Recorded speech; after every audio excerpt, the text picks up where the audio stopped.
Mark Dark. Oh, he's the legend? Mark Dark, big legend. That's what I heard. I heard you a legend.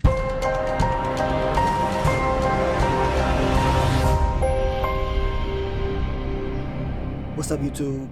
It's your boy Mark Dark, and I'm back with another video. If you're new, if you love power, go ahead and hit that subscribe button, like the video, and leave your theories, comments, everything down below. Now today, we're going to be talking about Power Book 3, Raising Kanan, Season 5. Savage Mode Jukebox is finally here. We saw her pop out in this last episode of Raising Kanan, and she wasn't playing around, know what I'm saying? Dropping off her Aunt Rock. We know what she did in the last episode before that, dropping off Snaps and Pop. And of course, after she dropped off Rock, she went to Kanan and told him, look, yeah, I did it. And basically, I want to see you suffer. Know what I'm saying? I want to see you not have anything. I want you to feel that pain, right? Of not having anybody. So man, she wasn't playing around. But of course, I got to talk about your girl Jukebox. This is my closing thoughts for her character as well. And shout out to your girl, Haley Kilgore. She did an excellent job playing this Jukebox role. You know what I'm saying? She even made a post on her IG talking about this was the hardest role that she ever has done. And it was a very descriptive, paragraph that she wrote on her IG. And man, it's just very bittersweet to see how everything unfolded from, of course, getting the announcement of the Raising Kanan spinoff and then getting the announcement of the cast. And of course, she was one of the characters that people wanted to know more about. Who is she? What is she going to do? You know what I'm saying? Will she live up to that hype of the OG Jukebox? And in my opinion, she definitely did. So we got to talk about her character in this video. Now, you guys, make sure you checked out my last few videos. I dropped the recap for Raising Kanan, the series finale. Man, it's finally over, man. I can't believe it. But at least we know we got Power Origins on the way. But the last 2 episodes of Raising Kanan was crazy. Basically, the destruction of the Thomas family was in full effect. And of course, check out the Remembering Uncle Marvin video. And check out, and that's if you do like them, the Remembering Snaps and Pop video as well. But let's go ahead and talk about the topic of discussion. Your girl Jukebox, Savage Mode Juke, has finally arrived. The fans have been waiting to see this version of Jukebox since the show first began, right? But in every story, you got to tell the backstory, right, of how she got that way. And her journey was very interesting, right? We know she is the older cousin of Kanan. We know she loved music. We know her mom's left when she was just a child, right? And I like how they brought her mom back and we saw interactions between the two and how pretty much her mom was trying to pray the gay away. You know what I'm saying? And those scenes was crazy as hell. You know what I'm saying? Very graphic of the things that they was doing to Jukebox and trying to make her change. But all that did was make her worse. You know what I'm saying? Her mentality was completely different. Her dislike for her mother, it grew. And we know she let her moms know exactly how she felt. And of course, Marvin was always there. Now, of course, we know Marvin and Jukebox did not have the best relationship at the beginning, but Marvin never left. Yes, they got into a fight, but Marvin never left. And one thing I loved about Marvin was he, of course, tried to change. He put in that work to try to be there for his daughter, change his ways. He accepted who she was. He supported her, right? And he supported her music. He was really there for her. And this is what changed that relationship between the two, because then she had something more to lose. Yes, she lost her mother, but losing Marvin was the biggest thing. And of course, at the very beginning of the series, that was one of the main fan theories that people was talking about. If she loses her father, that's what's going to make her snap, right? Now, it wasn't just losing her father. It was how she lost her father and who she lost her father to. Bitch ass Kanan. That's what really set her off. She couldn't go. She's like, hell nah. I got to get payback on him somehow, some way, right?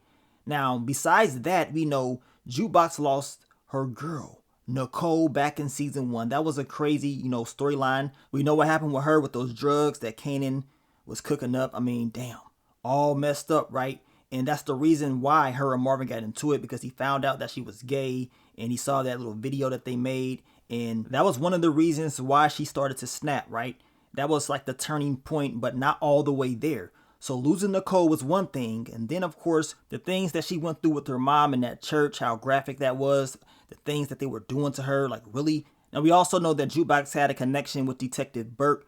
They were beginning the whole law enforcement storyline with her, right? And then we know Jukebox, she had the military storyline. We know she was very good in her training, but of course things did not work out there and she returned home and things continued to get worse for her. Now, yes, Jukebox was very talented. We saw what she did with the group Butter. We saw how, great she was, but it always seemed like it was some issues, family issues, causing all types of trouble, messing things up for her. And then, of course, back in season 4, we learned that Famous got dropped off and things really changed because in that season, she also caught her first body. She saved her pops. And once again, we started to see like a change in her character. We can tell that she loved catching her first body. Like it turned her on, you know what I'm saying? She wanted to do it once again. And of course, we know she ended up dropping off Snaps and Pop when she found out that they were the ones that had Famous put down. Now, throughout Jukebox's journey, not only did we see the music storyline, but we also saw the connection between her and Uncle Lou. We know he was a part of the music business and he helped her out as well as far as getting her music out, which makes it even worse when she found out that Kanan dropped him off. And of course, we know she called Lou to tell him to go over there to check up on Kanan the night that he went to his mom's spot when he was about to drop her off. That's the only reason that Lou popped up over there. Had he never went over there, had she never called him, your girl Rock probably would have been up out of here by the hands of her son, which would have changed up the story a whole lot, right? Now, we know Jukebox, she always watched everybody. She pretty much knew the family secrets, and she always had to check her younger cousin, Kanan. Kanan always thought he can just talk to her any type of way, but she was like, hell nah, she ain't going. Even in the final scene that they had together, Kanan talking about, look, I can just kill you right now, and she still let him know, like, look, then go ahead and get it done, then. She don't care. And we know she's about that life. So Jukebox is not the one that you want to mess around with. And Kanan, he knew that earlier on in his life what time it was, which makes it even more crazier to see how she ended up going out in the OG power. And I always say she was not supposed to die. Just imagine what would have happened if the OG Jukebox never died and things would have continued to go as far as that storyline. She was about to raise hell for Ghost. That's what I do know. She was about to cause all types of different issues. She was already a problem. Kanan knew that. And eventually, she was going to have to get put in her place. But y'all know she was not about to go out without a fight. Now, since the very beginning, in my opinion, they were always teasing like a confrontation between Jukebox and Rock. They had a crazy bond. We know Rock would tell Jukebox her secrets and everything like that. As I told you, Jukebox, she knew everything. She knew a lot. She didn't say too much, and she played her position, and she stayed in the background, right? Now, we know Rock, she loved Jukebox. Rock defended Jukebox when she got into that fight with Marvin, and she told Marvin, don't put his hands on that girl again, or it's going to be some issues. So we know it was love there, but things changed real quick, especially towards the end. We know that Jukebox was watching everything, right? And when Lou died and how Jukebox was watching Rock and Kanan, you can tell she knew it was more to the story. She would continue to go to Rock's spot, watching and seeing if she can find any type of intel. We called her Detective Jukebox. She also defended Rock as well, telling Kanan that she had nothing to do with taking out Famous and that it was someone else that did this. And she was correct. She found out the truth. We knew she was going to find out what really happened, and she did, but I guess that didn't matter because dumbass Kanan still went out there and did nothing to defend his best friend. But guess who did? Your girl Jukebox. Now we know that Rock and Kanan did not have the best relationship all season long, pretty much up to the very end. Jukebox, she saw this. And when she saw that Kanan and Rock were hugging and making up and Kanan dropped off her dad, she was like, hell nah, it ain't gonna go down like that, because her game plan was to just take out Kanan. And of course that game plan changed real quick, and she decided to take out his mom's. Eye for an eye, parent for a parent. She wants Kanan to feel the pain that she is feeling. She wants Kanan to have nothing at all. I mean, damn. This girl's a straight up savage. The sad thing about all this is I want to see more of the Jukebox story. This is the version of Jukebox that the fans have been waiting to see. And now that we got it, the show is over.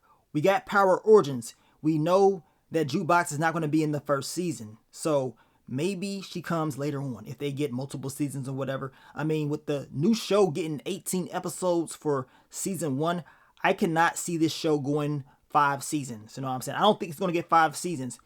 The most I think it could get would be like 2 to 3. I would not be surprised because, to be honest, this first season is about 2 seasons with 18 episodes. So we're going to see what they're going to do. But just like in the OG Power, Jukebox, she definitely changed the whole tune of the show. when we got to season 3, that's when Power started to, have that dark type of feeling with Kanan recovering and Jukebox being there as well. We saw what she was doing, but I just want more, you know what I'm saying? She wasn't supposed to die in the OG Power. At least at that particular time, she was supposed to live a little bit longer. So with us seeing the end of Raising Kanan and her not being in Origins, I'm just hoping that they take the opportunity to give us more of that story, give us more of that connection with Jukebox, Kanan, and Tommy and Ghost, because they knew exactly who she was. We need to see that. Us as Power fans, I'm hoping we can get to see it. You know what I'm saying? Her leave, go to DC, and of course the whole police storyline. They ain't got to be, doing too much, but at least give us something. Give us the return of your girl, Jukebox. I'm pretty sure it's going to have the ratings going crazy if Jukebox returns in Power Origins.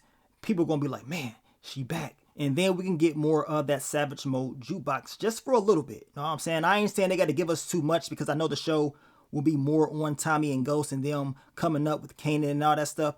But at least give us something when it comes to her character. But down below, I want you guys to let me know, what do y'all think about Jukebox's character in Power Book 3, Raising Kanan?